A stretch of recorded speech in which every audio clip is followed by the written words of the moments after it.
मी संगीता रमेश कुलकर्णी, वय वर्ष 73, राहणार ठाणे, सेवानिवृत्त. मला 2015 साली लहान आतड्याचा कॅन्सर झाला होता आणि मग माझे दादरला ऑपरेशन झाले.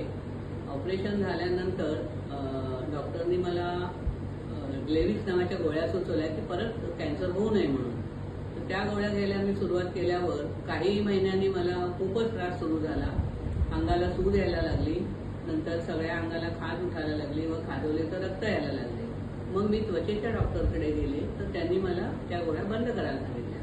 त्या गोळ्या बंद केल्यानंतर माझ्या मोठ्या मुलीने मला डॉक्टर सरदेशमुख यांचे नाव सुचवले आयुर्वेदिक औषध घेण्यासाठी.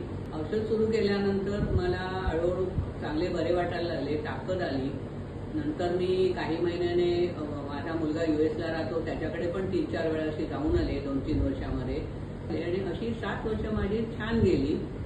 आणि 2022ला सप्टेंबरमध्ये पुन्हा कॅन्सर डिटेक्ट झाला. तो लिव्हरचा होता.